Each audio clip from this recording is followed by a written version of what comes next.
안녕하세요. 너울쌤입니다. 네, 오늘은 2024년 요양보호사 기출시험 문제, 8탄 시간입니다. 자, 비공개로 실시가 되고 있지만 실제 시험을 보고 오신, 제가 양성하는 저희 교육원의 제자 선생님들이거나 또는 이제 유튜브나 블로그 구독자 선생님들이 교수님 이러이러한 문제 나왔습니다. 라고 저한테 정보를 좀 주세요. 네, 그런 내용을 바탕으로 이제 제가 정리를 해서 선생님들한테 영상으로 만들어 제작을 하고 있는 거고요. 사실 실제 시험과 100%는 조금 어렵습니다. 그냥 80개를 다 외우는 건 쉬운 일이 아니에요. 네, 일부러 이거 외우겠다고 시험 다 보시고 30분씩 더 있다가 이렇게 머릿속에 암기하고 나오시는 제자 선생님도 있었어요. 너무 감사하죠. 네, 그리고 또 똑같은 걸 쓰면, 국시원에서 저작권 보호법 처벌받을 겁니다. 네, 그러니까, 장담까지는 할 수는 없지만, 사실, 얼마 전에 나왔던 시험과 완전 똑같습니다. 이런 문제도 지금 계속 잡히고 있거든요. 네, 그런 거를 좀, 의도하면서 제가 영상을 좀 만들고 있다고 생각하시면 되고요. 네, 이런 영상들을 좀 유형들을 파악해보면 시험장에 가서 실제적으로 조금 두려움을 줄일 수 있습니다. 우리가 심리적인 어떤 두려움만 좀 줄어들어도 자신 있게 문제를 풀 수 있잖아요. 그런 의도로 제작을 했다고 생각해 보시면 되고, 그런데 또 이런 영상 보시고 이 기출 문제만 다 봤는데도 시험에 굉장히 많이 도움이 됐습니다. 라고 해주시는 분도 있어요. 물론 제가 유튜브에 댓글은 다 달고 있지만 블로그까지 오셔서 남겨주신 분들이 많거든요. 그런 분들 이야기를 들으면 정말 맞구나. 네, 제가 확신을 갖고 영상을 제작하게 됩니다. 자, 표준 교재를 좀 놓고 해주시면 좋겠고요. 표준 교재 페이지를 다 안내를 하고 있으니까 페이지로 돌아가셔서 그 파트의 시험 문제와 연관되어 있는 내용들을 개념 정리한다라고 생각하시면서 들어주셨으면 좋겠어요. 왜냐하면 모든 요양보사 시험 문제는 여러분이 어떤 문제집을 풀지 모르겠지만 저도 제가 만든 문제집도 있지만 문제집에서 100% 나온다는 보장도 없습니다. 유튜브도 마찬가지예요. 무조건 표준교재에서 출제된다는 점을 꼭 인지해 주시고 표준교재를 얼마만큼 많이 읽었냐 그분이 고득점인 건 16년 동안 제가 이 양성 강의를 하면서 변하지 않는 진리입니다. 그래서 문제 많이 풀어서 좋은 점수 맞았어요 라는 분은 들어본 적이 없어요. 교수님 저는 개념 정리 정말 열심히 했고요. 표준교재를 정말 지겹도록 읽었습니다. 이런 선생님들한테서 거의 뭐 한두 개 틀리거나 만점자가 나오기도 합니다.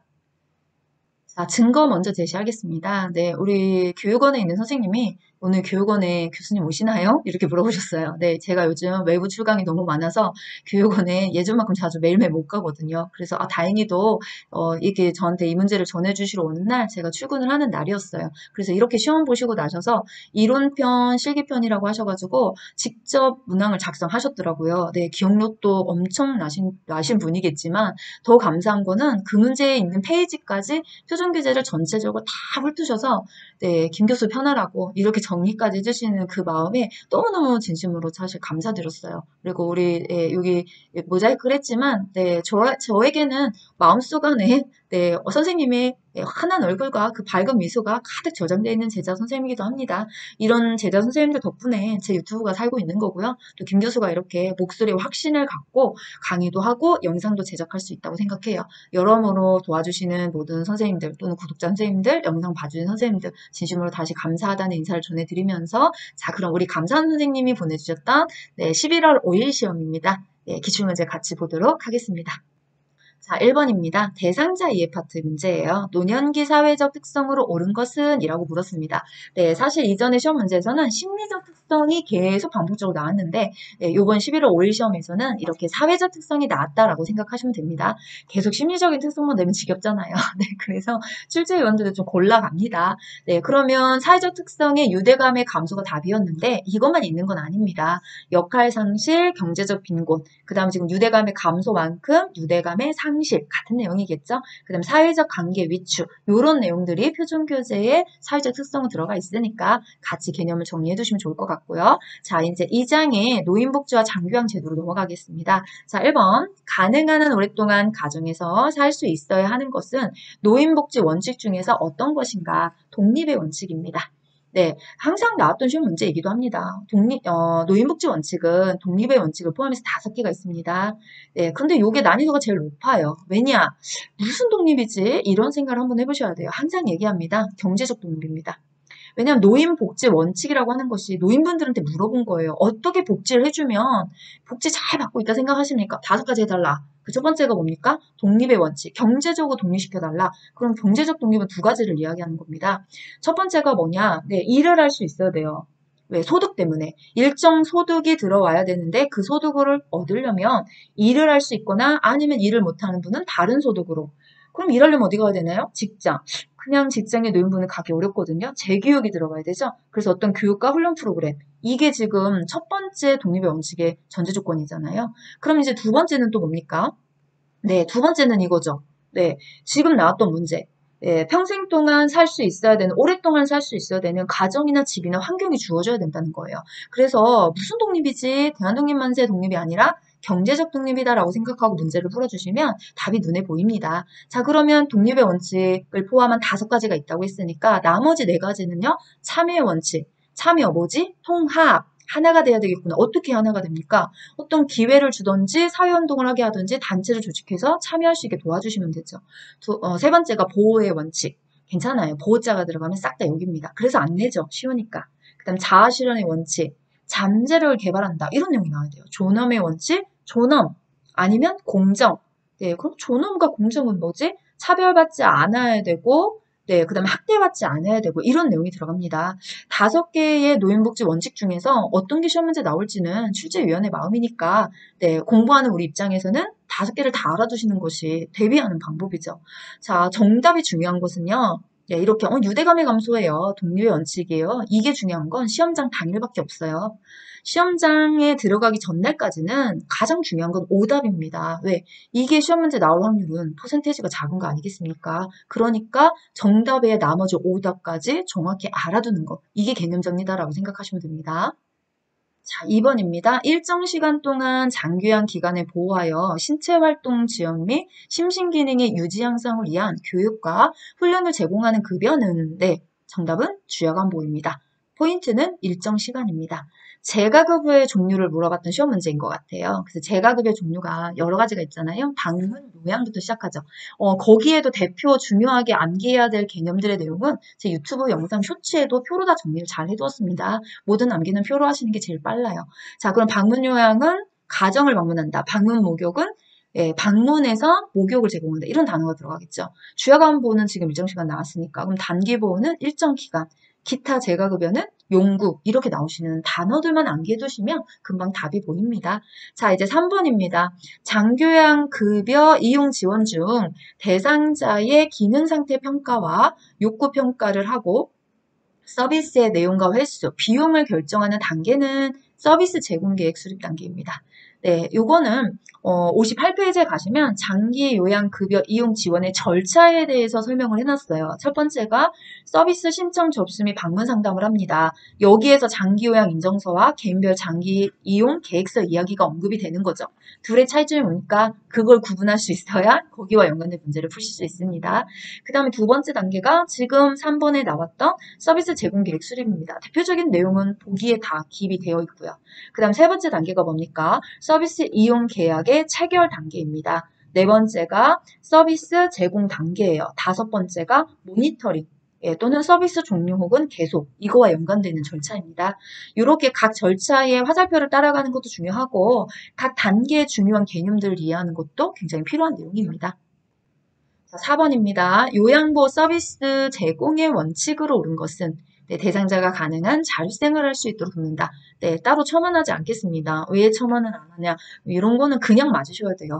네, 어떤 윤리, 도덕, 뭐 이거와 관련되는 직업윤리 서비스 준수사항 나오기 때문에 우리 선생님도 어렵지 않게 풀 수 있어요. 네, 그리고 다 하실 수 있어요. 이런 4번 이런 문제는 그냥 보너스 문제처럼 개념으로 넘어가셔도 되거든요. 그러니까 크게 신경 쓰지 않으셔도 됩니다. 눈에 다 보이실 거예요. 자, 이제 5번 가겠습니다. 요양보험 급여 서비스 제공 계획서 내용을 숙지하고 서비스 내용 변경이 필요할 때 기관에 보고하는 요양보호사 역할은? 이라고 물어봤어요. 정보 전달자죠. 여기는 우리 시험 보신 선생님이 정보 전달자가 나왔습니다라고 했고 내용을 기입해 주진 않으셨어요. 그런데 둘 중에 하나입니다. 제가 지금 5번에 썼던 게 보고라는 단어 때문에 이게 사실은 최근에 2024, 2024년 쪽에서 많이 출제됐던 정보 전달자 예시입니다.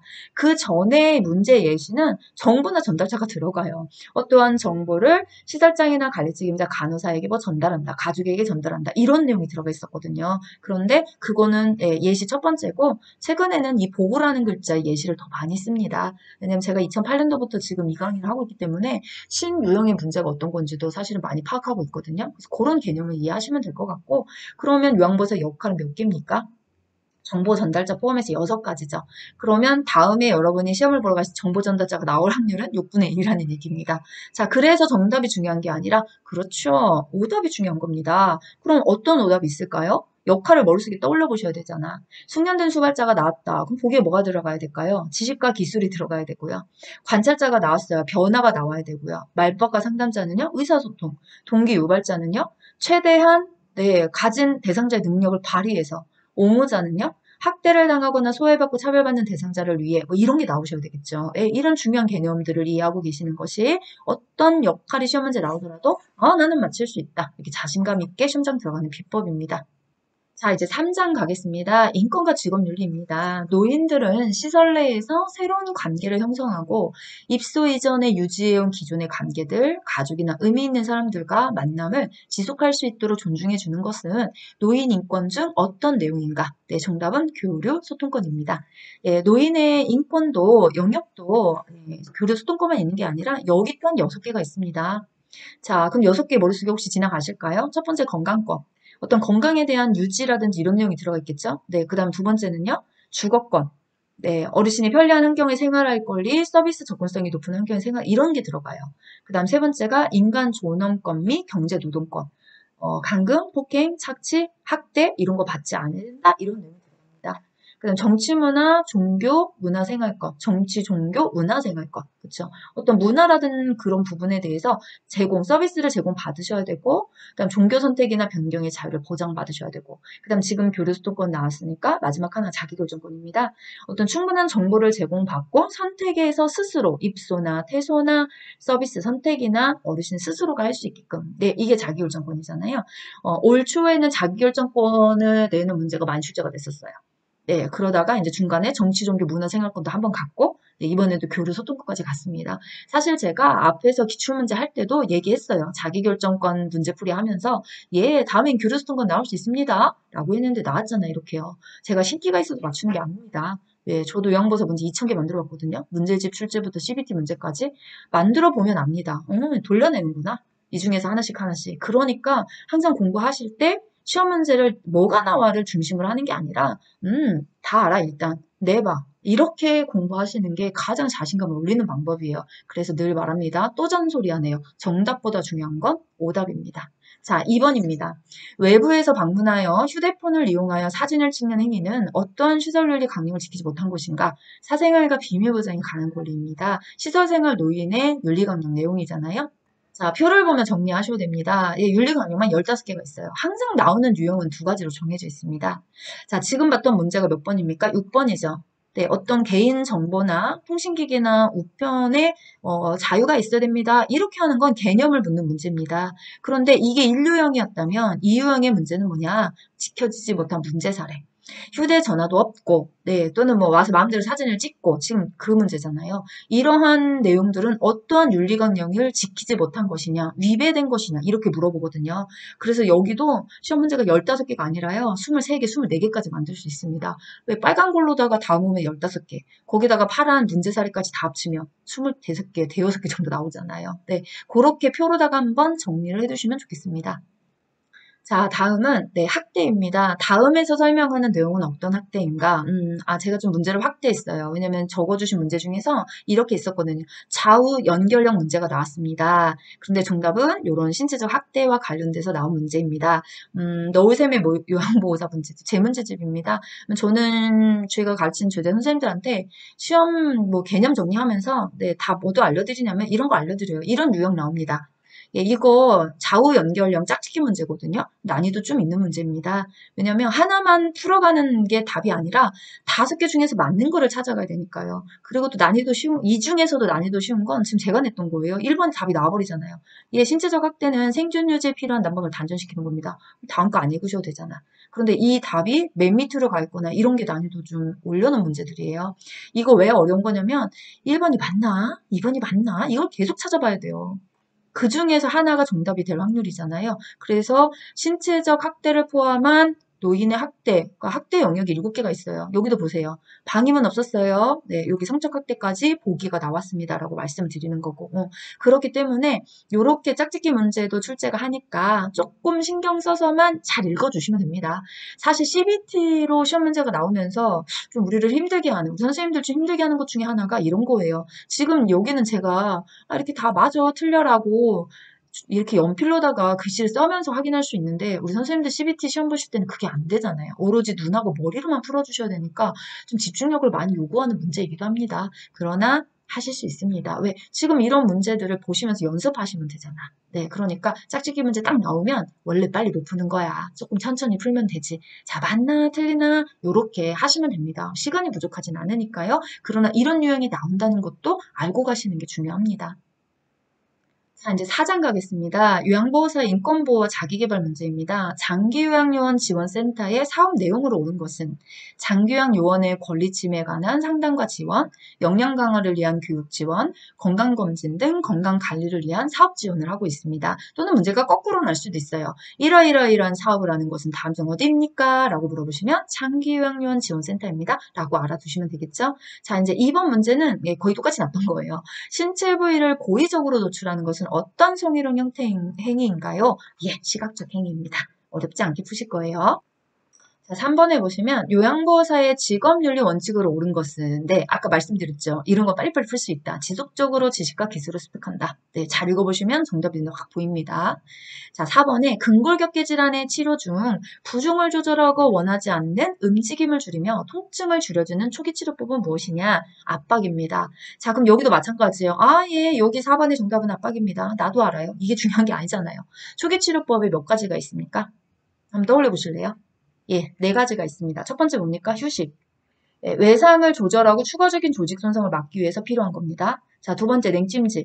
차가운 물질은 어떤 조직의 온도를 낮추고 세포의 대사 과정을 늦춰서 손상과 부종을 감소시켜 주는 겁니다. 그 다음에 세 번째, 이게 지금 나중에 압박이 그 내용이잖아요. 그럼 마지막 하나가 뭡니까? 올리기. 심장보다 높게 올려서 혈액을 심장으로 되돌리는 데 도움을 주어서 부종을 줄여준다. 뭐가 시험 문제 나올지 그건 모르는 거예요. 4개 중에 하나가 출제가 되는 거니까. 이번에는 압박이 나왔지만 다음에는 올리기가 나올 수도 있고 냉찜질이 나올 수도 있으니까 아, 초기치료법에 이렇게 4가지가 있구나. 4가지마다 중요한 개념은 이거구나. 또 모를 수 있어요. 급성기 이후에. 물리치료라든지 운동치료라든지 어떤 견인요법이라든지 스테로이드 주사라든지 이런 건 어디로 들어갑니까? 급성기 이후로 들어가잖아요. 이렇게 개념 정리해 두시는 것이 정말 중요합니다. 자, 5번입니다. 감염력이 강하고 장염을 일으키는 바이러스로 계절적으로 11월부터 다음해 4월 말까지 발생이 높은 질환은 노로바이러스입니다. 네, 여기는 이게 낫다고 그랬어요. 감염력이 강하고 이거 단어를 넣어서 뭐라 시험에 문제 났던 것 같아요. 예, 그래서 제가 뭘 넣을까 뒤를 고민하다가 이제 책을 다 펴가지고 참고의 내용해 보니까 이런 내용을 좀 여기다 넣은 겁니다. 그래서 아, 그거 노로바이러스 장염이야 라고 이해하고 계시면 다 보이십니다. 자, 이제 5장 가겠습니다. 사실 이론 35만 원 중에서 시험 문제 가장 많이 출제되는 데가 몇 장입니까? 이렇게 물으시면 5장, 6장, 7장 여기 합쳐서 거의 뭐 거기서 15문제 정도가 나온다고 보시면 돼요. 네. 자, 의학 질환이죠. 이론의 꽃입니다. 이론장의 꽃. 자, 노인성 질환의 특성으로 옳은 것은 사실 시험 문제 예전에 단골 문제였어요. 제가 근데 이번에 2024년 문제를 정리하면서 사실 최근에 만났습니다. 너무 많이 내서 좀 줄였던 것 같아요. 그러나 굉장히 중요하게 출제가 되는 거예요. 거의 뭐 일당 100이다라고 수업시간 설명하는데 노인성 질환의 특성으로 옳은 것은 많죠. 네, 많잖아요. 만성퇴행성 질환이다, 원인이 불분명하다, 경각이다, 재발빙반이다, 혈주생이다, 미짜짜짜작. 그 중에서 이번에 나온 시험 문제는 가벼운 폐렴이나 설사에도 의식장애가 발생한다. 그러니까 1번부터 11번까지. 그런데 시험 문제 가장 많이 출제하는 거는 1번부터 8번 문항입니다. 거기 한 번 좀 읽어주세요. 한 번만 읽으셔도 됩니다. 2번 안 읽으셔도 돼요. 응. 자, 그 다음 이제 2번, 2번 문제 가겠습니다. 노화에 따른 비뇨 생식기계 변화로 오는 것은 여성 노인에 관한 답이 나왔대요. 그런데 여성 노인이 뭐가 나는지는 우리 선생님 적어주지 않았어요. 그래서 갖고 왔죠, 제가. 질벽이 얇아집니다. 탄력성 저하됩니다. 윤활 작용이 감소됩니다. 가슴이 처지고 작아집니다. 질의 수축과 분비물이 저하됩니다. 질염이 발생할 수 있습니다. 방광과 대뇌 기능이 저하됩니다. 이런 내용이거든요. 중요한 건요. 다음 페이지. 이 표잖아요. 네, 사실 제가 이전에 7탄에서는 와 거기서는 이 변화 문제가 4개가 났었어요. 근데 요번에는 많이 줄었나 봐요. 1개 정도만 출제를 한 거거든요. 그런데 소화기계부터 내분비계까지 심리정신계는 뺐습니다. 왜? 거긴 싹 다 증가해요. 그러나 소화기계부터 내분비계까지를 보시면 증가되는 애들만 따로 있어요. 예, 암기는 이렇게 하시는 게 제일 중요해요. 저는 책을 사실 전체적인 부분을 다 강의하는 강사이기도 하고, 예, 그다음에 오래 했잖아요. 그래서 저한테 가지고 있는 장점 중에 가장 큰 게 뭐냐면 통찰력이에요. 통찰력이 2개거든요. 전체를 아우를 수 있냐, 이 단원과 이 단원이 연결되는 지점을 찾을 수 있냐. 왜 그런 시험 문제 많이 출제합니다. 이것도 그냥 여기 파트만 계속 강의하는 선생님들은 잘 모르실 겁니다. 오래 해보셔야 돼요. 네, 그러면 이제 머릿속에 그게 들어와요. 아, 그러네. 대부분 노화에 따른 변화들은 다 감소고 줄어들고 좋아지지 않는데 지금 여성면에서 보셨잖아. 증가되는 거 있습니까? 단 1개도 없어요. 예, 그런데 뭐냐면 증가되는 표현만 따로 쓰는 애들이 있단 말이에요. 그것만 싹 다 뽑아가지고 정리해 놓은 게 이 표예요. 그러니까 이것만 외우시면 돼. 그러면 아까 같은 문제 보면 아이고 여성년에 증가되는 거 하나도 없어. 저하되는 거 찾아봐. 이런 정답이 보이는 거거든요. 그런 통찰력을 조금 길러주셨으면 좋겠어요. 네, 저는 16년 했으니까 우리 선생님도 하면 됩니다. 그런데 강사로서 선생으로서 이런 내용은 좀 전달해 줘야 돼요. 그게 아마도 강의 시작한 지 몇 년차 안 되신 선생님과 한 10년 넘게 하신 강사님 또는 제 자랑인 것 같지만 오래 일하신 분도 모르는 분 많습니다. 네, 이런 구체적인 거를 찾아내려는 노력을 안 하시면 눈에 안 보일 거기 때문에 그래서 저는 이걸로 정리하고 넘어갑니다. 표만 외워주세요. 이해하시면요 얼마든지 풀 수 있습니다. 통과! 자, 3번입니다. 설사를 하는 대상자를 돕는 방법으로 옳은 것은 너무너무 중요한 거죠. 설사 단순히 문제가 아니라 탈수를 그러니까 탈수가 생길 수 있으니까 수분 섭취를 충분히 하셔서 탈수를 예방해라. 자, 천식 발생과 관련된 요인으로 옳은 것은 무진장 많아요. 왜냐면 천식이 알레르기 질환이잖아요. 그래서 알레르기를 유발할 수 있는 죄송합니다. 생리적인 현상이라 관련 요인들이 굉장히 많은데 그 중에서 먼지 진드기, 꽃가루, 강아지 털, 고양이 배설물, 곰팡이, 대기오염, 황사, 매연, 자극적인 냄새, 담배, 연기, 온도 변화 뭐든지 들어갈 수 있어요. 요게 정답이 됐던 거죠. 자, 그런데 5번 같은 경우는 개념을 묻는 겁니다. 헤모글로빈이 부족해서 우리 헤모글로빈 나오면 바로 답이 보이시죠? 뭘까요? 빈혈입니다. 이렇게 찾아주시면 되죠. 그러면 빈혈이 생기는 원인 중에 헤모글로빈이 부족해서 생기는 이유도 있겠지만 하나도 있어요. 그건 뭔지 아실까요? 적혈구. 네, 적혈구, 그쵸. 헤모글로빈은 혈액 안에 적혈구 성분 중에 하나인 것 뿐이고, 전체적인 어떤 출혈이나 이런 거에 의해서 혈액량이 부족해지는 경우에도, 예, 그죠? 출혈에 의해서도 빈혈이 생기잖아요. 그게 관련 요인에 들어가 있습니다. 자, 이제 6번에 가시면 골다공증 치료 방법으로 옳은 것은 똑같이 났어요.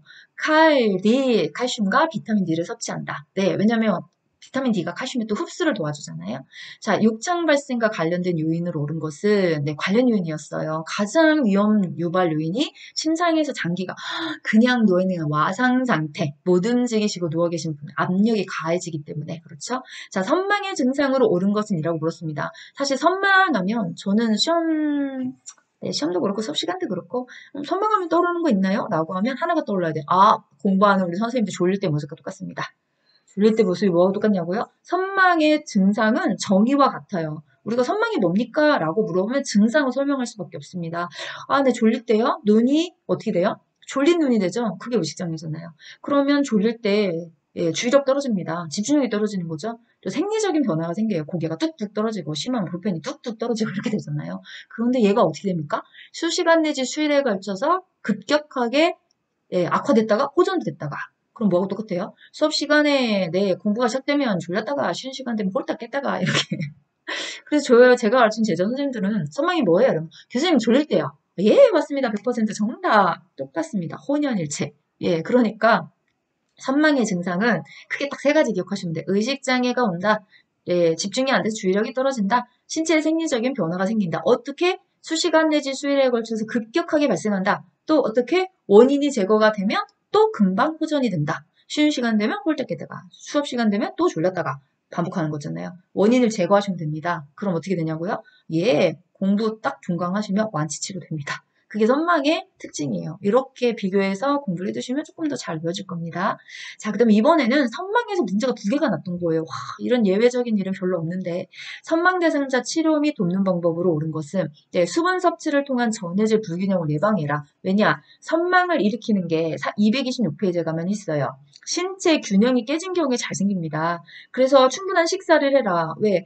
영양 불균형이 일어나서 균형이 깨져버리면 선망이 나타나니까.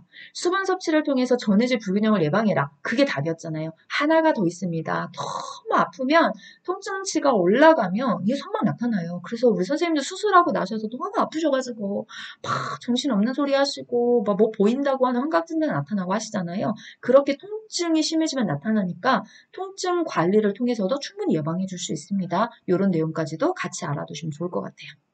자, 이제 7장 가겠습니다. 예, 6장 만난 거예요. 네. 자, 노인의 약물 복용 원칙을 옳은 것은 똑같아요.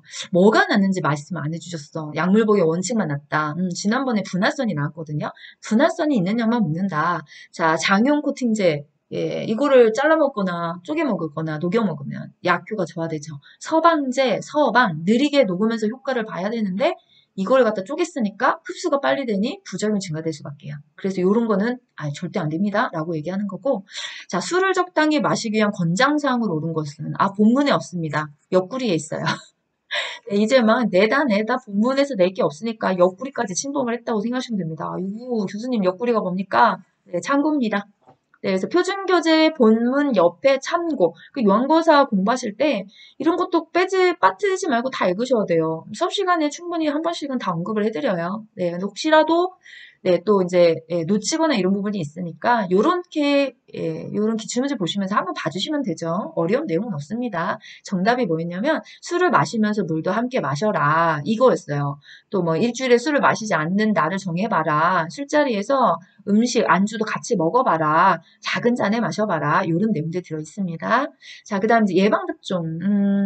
이 건강증진 수칙이 내용이 많잖아요. 이게 몇 절까지 있습니까? 예방접종 다음에 그 온열질환까지 8절, 8개가 있어요. 근데 그 중에서 시험 문제 가장 많이 출제했던 거 뽑아보라고 그러면 저는 항상 예방접종 파트 뽑아요. 네, 제일 많이 나섰어요. 예, 그리고 이 예방접종이 하나도 어렵지 않습니다. 뭐뭐 맞습니까? 65세 넘어가면, 독감이요. 파상풍 디프테리아 100이래요. 그 다음에, 폐렴구균이요. 대장포진이요. 명칭이 나와야 되고, 접종명이요. 그러면 연수 나오는 건 몇 개입니까? 2개밖에 없어요. 네, 지금 모자던 독감 인플루엔자는 매년이래. 그럼 10년마다 맞는 건 뭡니까? 파상풍 디프테리아. 이거밖에 없습니다.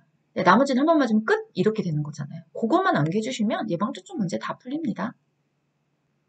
자, 이제 9장 갑니다. 요양보 기록 및 업무보고예요. 네, 요양보 기록의 목적으로 옳은 것은 계속 돌아가면서 됩니다. 이번에는 서비스의 연속성을 유지할 수 있다라고 하는 문항이 답이었고요. 자, 요양보 기록의 원칙으로 옳은 것은 여기도 마찬가지로 공식화된 용어를 써라. 여기도 계속 돌아가면서 돼요. 사실 이 요양보 기록의 원칙에서 시험 문제 가장 많이 출제되는 게 뭡니까? 라고 물어보시면 그러면 어떤 거 위주가 났었냐면 애매한 표현은 구체적으로 바꿔라. 그게 뭐예요? 숫자잖아요. 많이, 오래전, 오랜만에. 그런 게 뭡니까? 3년 전에, 2년 전에, 2장, 10장, 3km. 이렇게 숫자로 바꿔주는 시험 문제가 가장 많이 출제가 됐었어요. 요번에는 공식화된 용어를 써라라고 한 게 나왔다고 생각하시면 되고요. 자, 사례회의의 목적으로 옳은 것은 요런 거는 조금 신선합니다. 왜냐하면 사례회의 이러이러이러한 내용의 회의는 뭡니까? 라고 하는 사례회의를 물어보거나 그쵸? 아니면 회의가 딱 2가지밖에 없잖아요. 아니면 원래 회의를 물어보거나 이런 문제가 많았는데 이번에는 목적을 물어봤어요. 네, 그리고 서비스의 질을 지속적으로 관리하고 대상자에 대한 정보를 교환할 수 있게끔 해주는 목적을 가진 회의는 사례회의. 그렇게 구분해 주시면 됩니다. 자, 이제 이론의 마지막 장입니다. 네, 기록 파트 다음에 기록이 항상 32, 33. 그 다음에 임종이 34, 35 이렇게 항상 풀두시 문제가 출제가 되거든요. 자, 요번에도 어김없이 사전증명 의료 의향서 작성에 대한 내용이 나왔습니다. 네, 내용만 바뀌는 거예요. 지난번에는 뭐 보류 중단할 수 있는 거 없는 거 이런 걸 물었다면 이번에는 언제든지 내용을 철회하거나 변경할 수 있습니다. 라는 게 나왔다고 생각해 주시면 되고요. 자, 그 다음에 임종 적응 단계 중에서 타병원을 찾아가서 진료를 보기도 하며 이를 사실로 받아들이지 않으려는 단계는 이라고 물어봤어요. 네, 부정 단계죠. 네, 요게 이제 요번에 나왔던 문제 중에서 포인트예요. 다른 병원을 찾아가서 네, 이렇게 막 진료를 보려고 하는 그런 내용들. 이게 어디 단계에서 나타나는 증상이냐? 사실 책에 보시면 그 내용은 없어요. 뭐 다른 병원을 찾아간다 막 이런 내용이 없거든요. 그런데 어떻게 답이 그런 부정 단계가 된 거냐? 인정 안 하시는 거잖아요. 못 받아주게 되고 처음부터 누가 죽는다는 걸 인정하겠습니까? 쉽지 않은 문제잖아요. 그래서 거부한다든지 막 이런 게 나타나는 게 부정 단계예요. 부정, 분노, 타협, 우울, 수용 다섯 단계. 키블로로스의 죽음에 관한 네 5단계 다 순서대로 거쳐가는 게 중요한 거고 각 단계의 특징이 있잖아요. 부정은 지금 했으니까요. 분노는요. 왜? 이게 되게 중요한 거죠. 왜? 왜 하필이면 나예요? 왜 지금 죽어야 돼요? 여기에 우리가 굉장히 많은 또 부정적인 불만을 삼게 되는 거고요. 타협은요. 삶이 얼마간이라도 연장되기를 바랍니다. 그래서 조건부를 좀 걸자. 네, 그 다음에 그래도 안 되니까 정서적 깊은 슬픔에 빠지는 우울 단계. 이제 마지막은요, 수용 단계. 어떤 마지막 시간에 정리할 수 있는 단계에 해당이 됩니다. 자, 이제 실기장 넘어가도록 하겠습니다. 네, 자, 10장입니다. 실기장에서는 시험 문제 가장 많이 나오는 파트가 어딥니까? 라고 하시면, 신체활동 지원에 해당하는 10장과, 그 다음 치매장, 12장에 해당하는 치매장. 거기가 시험 문제 제일 많이 출제합니다. 많아요, 문항수가. 예. 자, 이번에는 신체활동 지원에서 섭취와 관련, 그러니까 먹는 거와 관련된 내용에서 한 두 문제가 출제가 됐던 거예요. 네. 그래서 이제 첫 번째가 노인의 영양 관리를 위한 균형 절제 식생활로 옳은 것은 이라고 물었어요. 네, 이게 347페이지부터 네, 350페이지까지 쭉 내용이 나와 있죠. 사실 그 가삼 일상생활 지원에 이런 내용 굉장히 많이 나오는데 예, 이번에는 좀 여기에서 숙제를 하신 것 같아요. 그래서 곡류나 달걀이나 뭐 우유나 채소나 과일 같은 것들을 예, 잘 골고루 섭취를 한다. 이런 내용이 답이 됐던 거예요. 어렵지 않게 푸셨던 문제인 것 같고 그다음 이번에 대상자 식사 돕기 방법으로 옳은 것은 네, 357페이지에 있죠. 쫙 있습니다. 돕는 방법 1번부터 19번까지 맨 마지막 19번이라는 거죠. 식사 후 30분 정도는 앉아있게 합니다. 이런 내용이요. 자, 이제 배설로 넘어갑니다. 배설은 늘 나왔던 문제도 출제했어요. 뭐 크게 변형이 됐거나 이런 것도 없고. 네, 그래서 첫 번째가 화장실. 네, 화장실을 이용해서 배설을 한 대상자를 돕는 방법. 화장실 밖에서 기다리며 중간에 말을 걸어 상태를 확인해 줘라 라고 하는 거고요. 대상자 침상 배설 돕기 방법으로 옳은 것은 이라고 했을 때는 협조할 수 있다면 대상자 엉덩이를 들게 하시고 변기를 밀어 넣은 후 항문이 변기 중앙에 오게 놔주시면 됩니다. 자, 기저귀를 사용하는 대상자의 돕기 방법으로 옳은 것은 면 덮개 위로 이불을 덮은 후에 면 덮개를 뺀다. 네, 뭐 문항이 여러 개가 있었을 겁니다. 그 중에서 얘가 정답 문항이었다는 거죠. 네, 자 유치도뇨관이라든지 요로 장르는 이번에 출제를 안 한 거예요. 사실 요로 장르는 아직 한 번도 나왔던 거 안 같아요. 아마 내년에는 많이 출제할 겁니다. 올해는 개편된 내용에서 시험 문제 거의 출제를 안 했어요. 이유는 제가 추정하기로 아마 국시원 출제자분들이 네, 열심히 일 안 하신 거죠, 작년에. 올해 새 문제가 나오려면 작년부터 열심히 일을 해서 새 문제 출제를 하셨어야 되는데 안 하셨던 거잖아요. 그래서 2024년에 잔뜩 긴장을 했었어요. 아, 개편된 문제가 시험 문제집이 별로 없는데 어디서 공부를 합니까? 그런데 뭐 지금까지 개편된 내용에서 그리 많이 출제된 게 없거든요, 사실. 내년에는 좀 다를 거예요. 왜? 올해 열심히 일을 하셨기 때문에 내년엔 아마 새 파트에서 막 시험 문제가 빵빵빵 터질 수도 있습니다.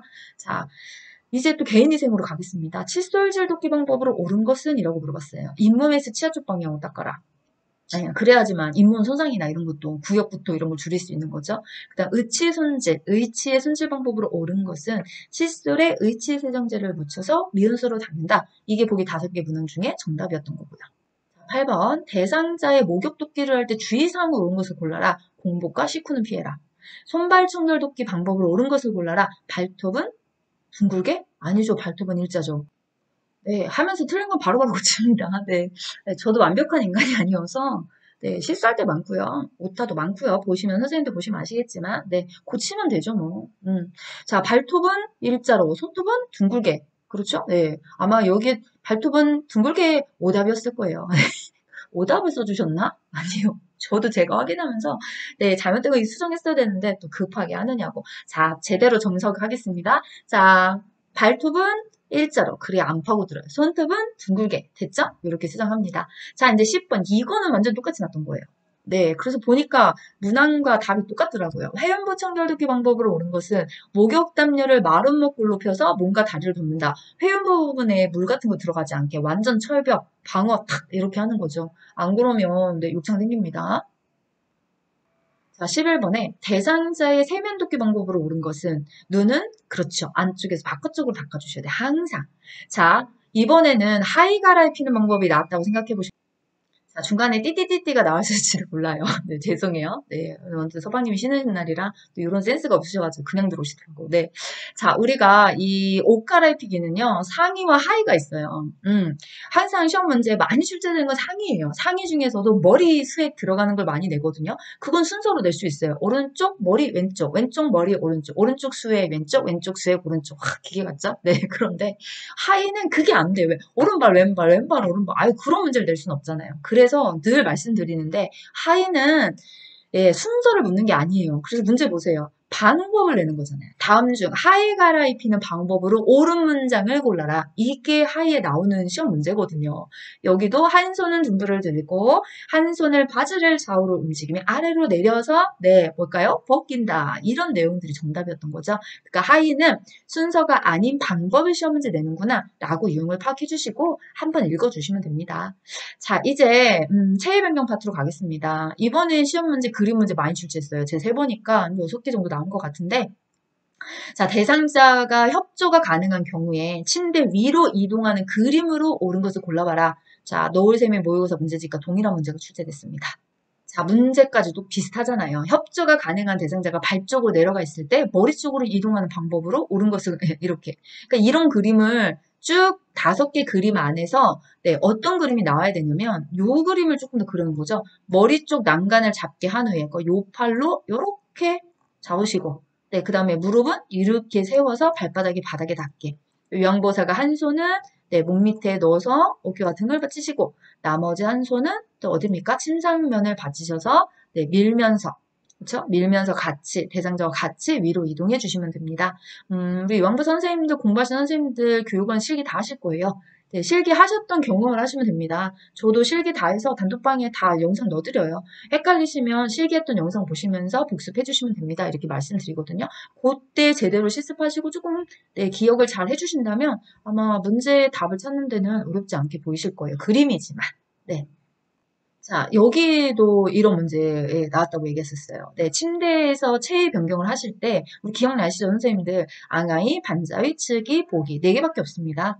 근데 오지선이기 때문에 이런 걸 집어넣을 수밖에 없어요. 사실 이런 문제 나오면, 아이고, 책에도 없는 건데 이게 답이 될 확률이 없습니다. 예, 감사하셔야 돼. 사지선 문제에서 푸는 거예요, 사실요. 그런데 여기도 보면 이런 문제가 나왔던 거예요. 각각의 자세를 구분하는 문제라고 얘기를 하셨어요. 그러니까 앙하이 언제 합니까? 이런 거. 반자위 언제 합니까? 측에는요, 보기는 언제 하나요? 이 상황들이 있잖아요. 예, 그래서 반자회 같은 경우에는 식사 시나 미간 영양할 때 주로 하는 자세잖아요. 그죠? 그럼 등에 상처가 있을 때는 어떤 자세입니까? 보기를 취해주는 거잖아요. 네, 그 다음에 휴식하거나 잠을 잘 때는 이때 앙회를 취해주시는 거고, 그 다음에 둔부의 압력을 피하실 때는 치기를 취해주시는 거잖아. 얼굴 씻을 때는 언제 합니까? 예, 반자회 때 하는 자세인 거죠. 네, 그래서 이런 문제. 제 문제집은 해설이 조금 잘 돼 있어요. 가장 큰 단점 저도 압니다. 글씨가 작다는 거. 출판사에 키워달라고 했는데 제가 요청해도 안 되는 거 어떡합니까? 디자인을 제가 하는 게 아니잖아요. 네, 그래서 그거 단점인 건 저도 인정을 해요. 그런데 단점보다 장점을 많이 봐주시는 분들이 계세요. 그래서 아마 문제집이 네, 여전히 잘 팔리고 있는 거고요. 또 2025년에 공부하신 선생님들은 이미 다 개편해서 제가 11월 말에 제 문제집 3세가 나갑니다. 2025년 개정판이라고 해서 네, 그때 또 이용을 해주시면 감사하게도 장점 후기 드릴 게 많았거든요. 제가 생각하는 책을 집필한 저자로서의 가장 큰 장점은 해설이 잘 돼 있다. 이거. 왜? 제 머릿속에 늘 하는 거잖아요. 정답이 중요한 게 아니라 오답이 중요하기 때문에 그걸 개념에 갖고 있기 때문이에요. 그래서 그렇게 좀 활용해 주시면 좋을 것 같고요. 자, 이것도 제 문제집에 있었어요. 왼쪽 편마비 대상자 똑같잖아요. 침상에 휠체어를 놓는 위치로 옳은 것은. 그래서 왼쪽 편마비 대상자를 휠체어에서 침대를 이동하고자 할 휠체어 위치 선정. 왼쪽 편마비였으니까. 예, 그러면 네, 어느 쪽에 갖다 놓으셔야 되나요? 편마비가 그죠? 예, 마비 쪽이 왼쪽이니까 자, 건강한 쪽에 갖다 놔야 되니까 건강한 쪽이 어딥니까? 예, 어딜까요? 왼쪽 편마비. 예. 자, 그림 보도록 하겠습니다. 왼쪽 편마비는 건강한 쪽에 갖다 놔야 돼요. 왼쪽 편마비니까 오른쪽이 건강한 쪽이죠. 네, 사실 이거 지금 계속 화면 잘 보시는 선생님들, 노을쌤 그림 바뀌었는데요, 사진이? 이러실 수 있거든요. 맞아요. 제가 처음에 사실 캡쳐왔던 게, 네, 제 문제집 첫 번째에 있는 파일이었는데, 그 파일이 잘못돼가지고, 제가 출판사에다가 이거 다 바꿔주세요. 그림 바꿔주세요라고 해서, 네, 수정이 되기 전에 거를 제가 퍼온 거예요. 여기다가. 그래서 아무리 쳐다봐도 뭐야, 이거 이상한데. 그래서 다시 문제집을 찾아보니까, 네, 문제집은 정상 잘 나갔습니다. 네, 그래서 이게 3회에 있는 52번 문제거든요. 그러니까 요 그림을 잘 확인해 주시면 돼요. 아까 처음에 제가 열었던 화면이 좀 바뀌었을 거예요. 이걸로 설명하겠습니다. 자, 왼쪽 편마비니까 건강한 쪽인 오른쪽에. 예, 그래서 오른쪽에 가 있는 거죠. 그 다음에 각도는 네, 뭐 비스미라고 책에 나와 있기도 하고요. 30에서 45도 각도로 갖다 놓으세요 라고 하기도 합니다. 둘 다 맞는 겁니다. 네, 그러면 그림이 정답이 요 3번 그림이 되는 겁니다. 네, 어렵지 않으실 거예요. 쉽게 잘 보이실 거고. 자, 다음 가겠습니다.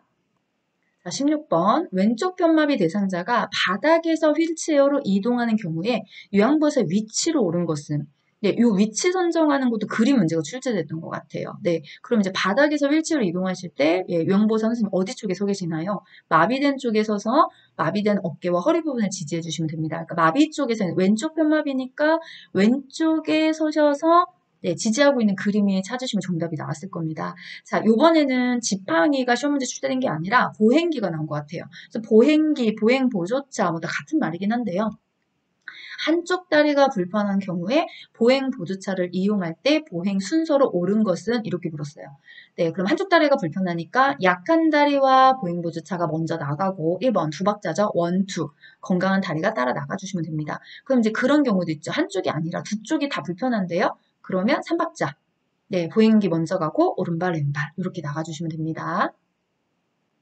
자, 복지연구에서 났어요. 이게 구입 품목을 물어볼 때도 있고 대여 품목을 물어볼 때도 있어요. 네, 돌아가면서 계속 출제를 하고 있거든요. 요번에는 구입품. 정답이 성인용 보행기가 됐던 거고요. 자, 요거 똑같이 났던 거예요. 욕창 예방 매트리스 사용 시 주의사항을 옳은 것은 공기가 일정 간격으로 교대 주입되었다가 배기 되는지 확인해봐라. 이렇게 손을 넣어보시면 아시겠죠? 그런 방법. 다음 내용 가기 전에 요 표 한번 보겠습니다. 아까처럼 구입 품목이 시험 문제 날 때가 있고 대여 품목이 나올 때 있으니까 중요한 건 두 개를 암기해 두시면 되는 거죠. 그래서 구입과 대여가 다 되는 거, 예, 그다음 대여 품목 6종 이렇게만 외워주시면 아까 같은 문제가 쉽게 풀리실 거예요. 자, 이제 가사 파트 가겠습니다. 이번에는 가사 파트에서 7개가 나왔더라고요. 사실 이런 경우는 거의 없거든요. 만화에 한 4문제 정도 출제가 됐는데 요번에는 좀 많이 출제한 것 같아요. 그래서 음식 조리 시 고려사항으로 옳은 것은 다양한 색과 모양과 향미의 식재료로 풍미를 향상시킨다. 요게 답이 됐던 거고요. 자, 저장 및 연화곤란 대상자 식사 관리로 옳은 것은 과일류는 네, 숟가락으로 긁어 먹는다. 이렇게 됐어요. 여기도 잠깐만 보고 가겠습니다. 왜 잠깐 보고 가는 거냐면 우리가 대상자가 저작 연하곤란 대상자만 있는 건 아니잖아요. 여러분 책에 예, 뭐부터 출발합니까? 예, 이게 질환을 가지고 있는 대상자 주요 질환별 식사관리라고 해서 당뇨 대상자 식사관리가 있고 그 다음에 고혈압 환자가 있고 지금 선생님들이 보셨던 저작 연하곤란 상태가 있고 변비 있고 골다공증 있고 5개 중에 하나 골라가는 거예요. 네, 그래서 눈에 딱 이렇게 띄는 만한 내용들이 좀 있거든요. 네, 골다공증 같은 경우에는 비타민 D 많이 먹어야 됩니다. 칼슘 충분히 먹어야 됩니다. 카페인, 알코올 섭취 피합니다. 이런 내용들 있죠. 그런 특징적인 것들을 좀 기억하고 두시면 아마도 이런 질환과 관련된 문제가 좀 쉽게 풀릴 거고요. 3번 식중독을 예방하기 위해 안전한 식품 보관법으로 옳은 것은 네, 먹다 남은 햄은 랩에 싸서 냉장 보관한다. 예, 햄은 없어요. 먹다 남은 음식은 어떻게 할 거냐. 예, 밀폐 용기에 이렇게 담아가지고 냉장 보관하라 라는 답이었는데 시험 문제는 햄을 예시로 들었던 것 같아요. 자, 그 다음 이제 의복 관리. 방법으로 옳은 것은 모직물에는 항상 방충제를 넣어서 보관하면 좀 먹는다 이렇게 얘기하죠. 요즘 천연 제품이나 모직 같은 게 없는데 네, 그래도 이제 시험 문제 있으니까 출제를 합니다. 자, 침구의 선택 및 정리 방법으로 옳은 것은 네, 요게 낫대요. 539에서 540페이지까지 내용까지. 근데 뭐가 낫는지에 대해서는 기입을 안 해주셨어요. 그래서 제가 조금 첨가를 글씨를 넣은 거고요. 요 같은 경우에는 단단하고 탄력성 있는 걸 선택하시는 게 좋고 또 요게 많이 출제를 했었거든요. 베개 같은 경우에는 감염 대상자는 모포와 베개에 커버를 씌워서 커버만 매일 교환하면서 네, 해주는 것이 조금 더 네, 이렇게 청결한 방법이다라고 했던 게 초반기에 출제가 많이 됐었어요. 그래서 그런 내용도 같이 알아두시면 좋겠습니다. 자, 이제 6번에 보시면 대상자와 외출 동행 시 기본 원칙으로 옳은 것은 목적지에 대한 정보를 가기 전에 충분히 파악해본다. 이게 답이고요. 자, 이것도 똑같이 났어요. 일상업무 대행의 방법으로 옳은 것은 요양보호사가 해당 업무를 대행할 수 있는지 여부에 대해서 먼저 하기 전에 확인을 해준다라고 하는 내용입니다. 자, 이제 12장 치매 요양보호로 넘어갑니다. 치매 대상자 식사도끼 방법으로 옳은 것은 손잡이가 크고 무거운 것을 사용하게 하셔서 지고 있다는 사실을 기억할 수 있게. 자, 시설에서 거주하는 대상자가 배회하는 경우에 돕는 방법으로 옳은 것은 침대 옆에 옷가지를 씌운다. 왜일까요? 이 착각과 환각을 일으켜서 배회가 나타날 수 있기 때문이죠. 네. 우리 착각과 환각의 차이점을 아시죠, 선생님들이? 환각은 없는 게 보이는 거고 착각은 있는 걸 착각하는 거잖아요. 그래서 옷까지 막 이렇게 흔들리면 귀신 있나? 왔나? 이런 착각을 불러일으킬 수 있기 때문에 그런 부분들을 조금 환경 정리해 주시는 것이 도움이 됩니다. 3번 치매 대상자가 음식을 계속 달라고 할 때 대처 방법으로 옳은 것은 네, 그릇의 크기를 조정해서 식사량을 조정해라 라고 하는 문장이 답이었던 거고요. 치매 대상자의 수면 장애 시 돕는 방법으로 옳은 것은 하루 일정을 만들어서 좀 규칙적으로 생활할 수 있게 해드려라 라고 하는 내용이 정답이 됐던 겁니다. 자, 치매 대상자가 부적절한 성적 행동을 볼 때 대처 방법을 옳은 것은 네, 문항 답은 써주시지 않으셨어요. 네, 근데 이제 우리가 표준 교재 좀 돌아가 보면 네, 뭐 노출증을 감소시키기 위해 적절한 제한과 보상을 좀 해주시고 또 이상한 성행위가 약물 때문인 건지 아닌지 좀 이렇게 생각을 해보고 또 의복으로 인한 불편이나 대소변을 보고 싶은 욕구 때문에 그럴 수도 있으니까 그런 거 한번 확인해 주시고 제일 중요한 거 하나죠. 당황하지 말고 옷을 입혀줘라. 네, 그 다음에 공공장소 가는 거, 방문객 제한 좀 하셔야 되고 이런 경우들이 아마 정답에 문항이 있었을 겁니다. 자, 6번. 치매 대상자가 시설에 입수하는 경우 돕기 방법으로 옳은 것은 없어요. 이런 내용 표준 교재에 따로 나오는 내용은 아니에요. 그런데 어렵지 않게 푸실 수 있어요. 왜냐면 우리가 치매 어르신 중에 가장 중요한 게 아마도 강요하지 않는 거고 치매 어르신이라 하더라도 존중받아야 되기 때문에 스스로 결정할 수 있어야 되는 거고 이런 내용들이 기본적으로 돕기 안에 우리 선생님들이 다 이렇게 전제가 되어 있을 거예요. 그러다 보니까 이런 게 나와도 당하지 않고 우리가 답을 찾을 수 있는 건데 답이 이랬던 거예요. 자신이 사용했던 이불 요구하면 네, 허락하시고 또 집에서 쓰시던 물건 같은 거 가져오게 온다고 하시면 네, 노하지 말고 그대로 인정해 주시고 익숙한 환경일 때 좀 부작용이 덜 나타나잖아요. 그런 게 아마 정답이었을 거예요. 그 다음 7번 같은 경우에 이거는 중복이라고 얘기를 하셨는데 왜 중복인 거냐면 이게 만약에 이론장에서 시험 문제를 출제한다면 앞에 치매 파트에서도 약물 얘기가 한번 나오잖아요. 그리고 또 뒷장에 가면 12장에 그래서 저는 12장으로 갖고 온 거예요. 왜냐면 치매 대상자가 인지기능 개선제를 복용하는 이유를 찾아봐라 라고 했거든요. 인지기능 개선제는 인지 증상을 개선할 목적으로 투여하는 거지 이걸 먹는다고 치료가 되는 건 아닙니다. 그래서 악화를 지연시키기 위한 효과로 우리가 인지기능 개선제를 복용하고 있어요. 그러니까 복용하는 목적과 이유도 정확히 아셔야 되겠죠. 이거 먹는데 왜 안 나서요? 이렇게 생각하시면 잘못된 거잖아요. 그 다음에 이거 제 문제집에 있어요. 저는 알죠. 제가 출제했었으니까 제 문제집이니까 항상 인지자구 훈련에서 이러한 인지자구 훈련은 어떠한 인지기능을 향상시키는 거냐, 진압력인가, 언어 능력인가, 뭐 이런 걸 묻는 문제 말고도 저도 제가 출제할 때 이런 것도 있었거든요. 다음 중 치매 대상자 인지자구 훈련에 대한 설명으로 옳은 것을 골라봐라 라고 했을 때 이런 거예요. 숙련된 요양보호사가 담당해야 되고 대상자를 잘 아는 가족이나 이런 분들이 인지자구 훈련해야 됩니다. 이런 내용들 또는 어르신이 치매가 오시기 전에 익숙하게 하셨던 어떤 놀이라든지 행동을 통해서 그거와 연관된 인지자구 훈련을 해라. 이런 내용도 있거든요.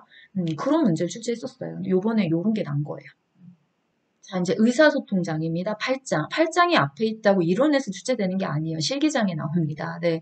자, 다음의 상황에서 공감대역법을 소통한 요양보호사는 286페이지 2번 문제와 유사한 답이었습니다. 라고 써주셨어요. 2번이 뭔가 봤더니 이거죠. 지난번 요양보호사가 더 잘했는데 네, 그럼 이거와 공감대역을 하셨던 분이 지난번 요양보호사님 일 잘하셨나 봐요. 혹시 제가 마음에 안 드시는 게 있으면 말씀해 주시겠어요? 자, 제가 늘 수업 시간에 말씀드리고 유튜브에서도 했었어요. 공감대역법을 찾는 건 예시가 중요한 게 아니다. 왜 시험장 가면 어떤 예시가 나올지 몰라요. 사실 의사소통과 치매 파트가 표준교재 없는 내용을 가장 많이 출제하기도 합니다. 예, 그래서 공감의 대화법의 순서를 기억하시는 개념이 중요한 겁니다. 첫 번째가 뭘까요? 대상자가 한 말을 그대로 따라해라. 따라하셨잖아. 지난번 요양보사님 일을 잘하셨나 봐요. 그게 1번이에요.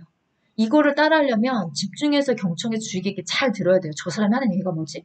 그 다음 두 번째는 뭔가요? 그 얘기를 할 때 그 사람의 기분이나 느낌이나 속마음이 뭐지? 이걸 알아주시는 게 공감이 두 번째입니다. 아, 왜 이런 얘기를 했을까? 아, 예, 제가 그거죠, 속마음은. 지난번에 영보사 선생님보다는 내가 조금 못 미치는구나, 만족감에.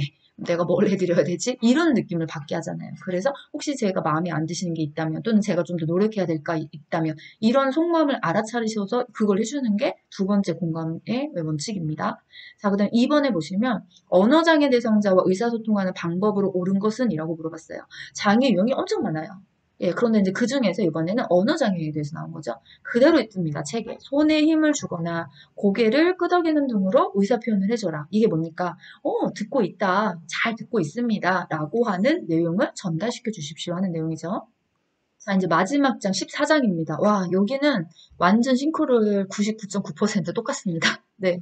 그러니까는 앞에 문제는 기존에 지난번에 나왔던 문제하고 좀 많이 다른 유형이었는데 제가 정리하면서 와, 14장은 똑같구나. 뒤편으로 갈수록 네, 똑같은 문제가 계속 나온 거예요. 지금 이것도 똑같아요. 네, 토시가 하나도 틀리지 않습니다. 화재 시 대처 방법, 최대한 자세를 낮추고 벽을 짚고 이동해라. 정확하게 답이었고, 한꺼번에 많은 약을 먹고 구토하는 경우 대처 방법으로 옳은 것은 거품이나 토사물이 나오면 고개를 옆으로 네, 돌려 눕혀서 기도 지식되지 않게. 혹시 제 말이 의심스럽다면 영상 앞으로 돌려보세요. 증거 남겼잖아요, 제가 증거.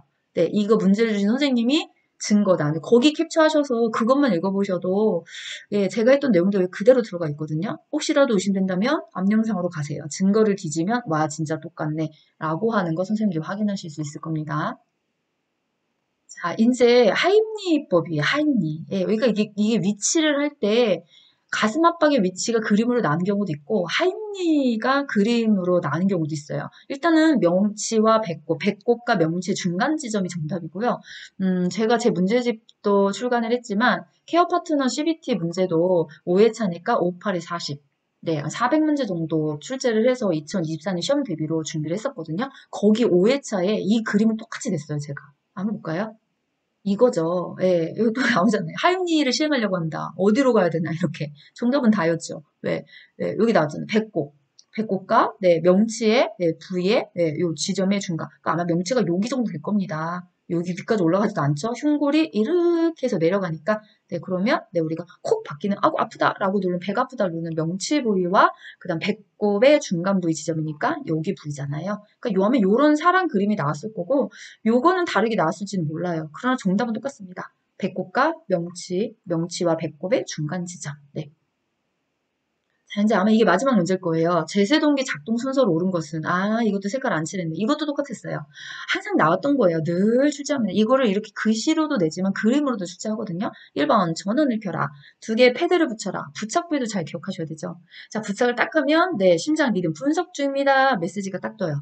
네, 그 다음에, 네, 분석이 딱 끝나면, 자동 심장, 예, 심장 충격을 실시하십시오. 네, 얘기하죠. 비키세요, 물러서세요, 라고 하시고, 버튼을 뻥 눌러주시면 전기가 쑥 들어갑니다. 그럼 다시 즉시 심폐소생술을 시작하시면 됩니다. 2분마다 계속 순환통을 돌고 있어요. 네. 자, 요렇게 해서 요번 11월 5일날 시험 봤던 모든 문제들을 조금 네, 전해주신 문제 그대로 제가 분석을 해봤고요.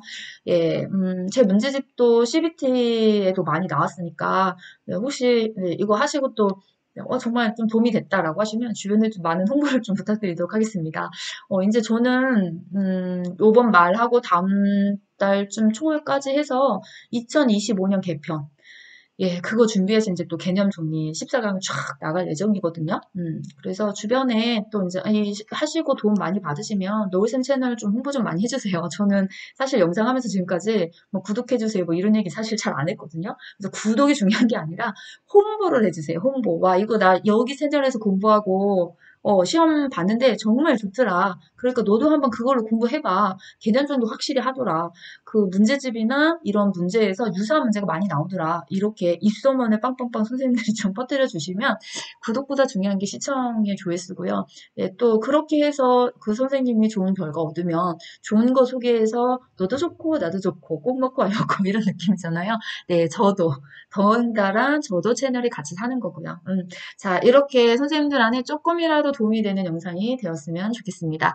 네, 시험 공부하시는 선생님들 모두 다 힘들 거예요. 스트레스도 많이 받고요. 네, 그러나 한번 또 뭔가를 새롭게 도전하셔서 그 선을 좀 넘어보고 좋은 결과를 한 번쯤 이렇게 딱 달성을 해보면 또 하나의 자신감이 생기시잖아요. 네, 그 자신감을 더불어서 나날이 행복해지고 도전해 가시는 그런 삶들이 되시기를 네, 노을쌤도 바라겠습니다. 자, 또 다음 영상 다른 거 준비해서 다시 찾아오도록 할게요. 네, 오늘 이렇게 끝까지 시청해주시고 함께 공부해주는 선생님들 모두 모두 감사 인사를 드리면서 예, 노을쌤 이제 진짜로 가겠습니다. 네, 감사합니다.